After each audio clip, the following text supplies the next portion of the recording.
The dealership calls you and they say, okay, Mr. Customer, we need you to come back to the dealership because we have some more questions about your job, or we just need you to come back to the dealership. Or they call you and they say, well, I need you to provide some more information. I need you to bring in maybe updated pay stubs. And you're thinking in your mind, well, you already gave them the updated pay stubs. And then you question them. You say, well, I already gave you the pay stubs. And then the finance manager, the person that called you, says, you know what? Bring me your pay stubs from 30 days before that. Or I need you to bring me additional proof of income. Or I need you to bring me additional piece of mail, which we call proof of residence. That shows that you live at that particular address that you stated, put on the application. But anyway, they need additional information and they want you to come back to the dealership. But what they want you to do is they want you to drive into the dealership. They don't want you to come back into the dealership, and they have a conversation with you. But in your mind, you're thinking, oh, I signed this contract. This is my car. So you get to the dealership, and you have a conversation with the salesperson. Then the finance manager or the sales manager comes over, or they take you into an office, and they say that we're having a problem with your pay stubs, or the bank's having a problem with it, or they try to verify your job, and the job says you don't work anymore, you have another job, or we just got some issues. And they say, you know what, we're gonna need you to return this car. We're not able to get your proof of this car. But you're thinking you signed a contract, you're good. Well, guess what, you're not. Because the minute you leave the dealership, unless you're paying cash for that car, check, that's not gonna bounce. Whether you put some on a credit card, maybe you put all of it on a credit card. That's when you know that car is yours. If you've done those things. Let me just repeat it again. Pay cash for the car, you got a money order, certified money order, or money order, or cashier's check, but you pay for the car, right? You know that's your car. They can't call you back, put you on the carpet, because you know you already paid for that car. But the point is, you left the dealership, and you provided fraudulent information. You provided information that you know was false, but you thought you were good because you left the dealership. So listen, a dealership can always come back and say, you know what, you need to return that car, especially when you provide fraudulent information. So it's tax time. The purpose of this video is for me to inform you that just because you signed a dotted line on that contract doesn't mean you're going to be able to keep that car.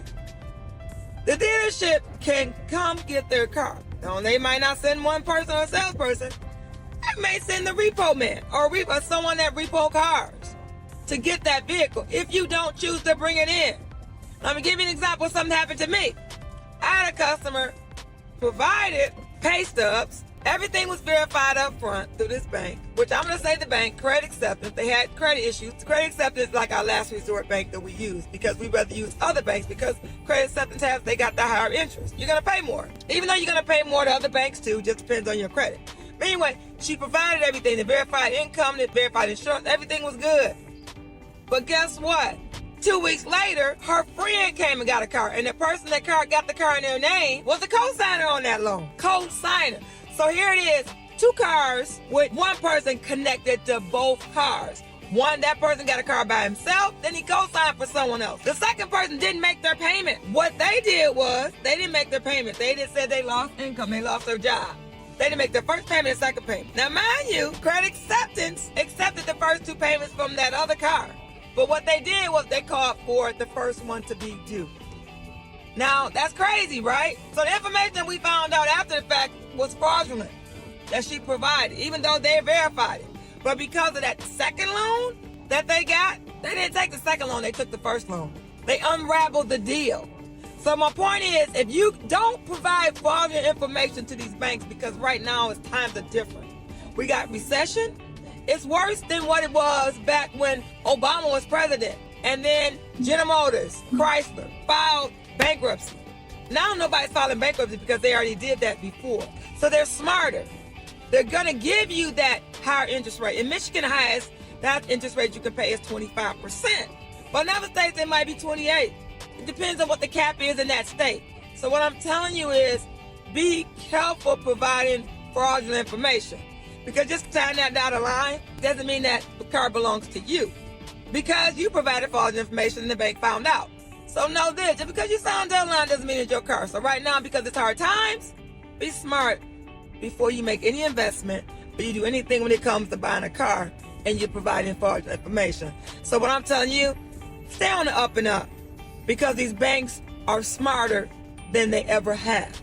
And let me just tell you this, give me an example. The example that I gave you in the video was something that happened to me, right? Actually happened to me.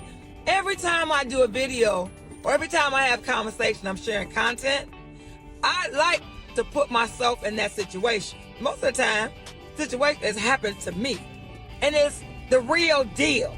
So I'm not telling you some made up story.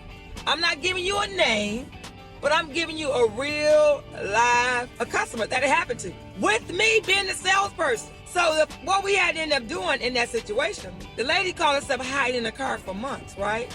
But guess what? The repo man finally caught up, and we repoed the car.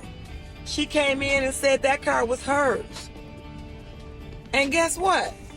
She didn't get that car back. And we even tried to give her a chance to even get it refinanced, get it financed again in somebody else's name. Guess what? We still couldn't do it in somebody else's name.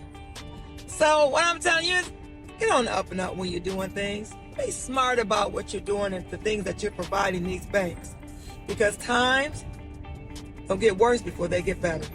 All right, I'll see you on my next video. Yes, this was long. And yes, I had to tell a couple stories. And yes, I had to go from the front to back, the middle, and back to the front. But I hope that this video helped you today. All right, see you on the next one.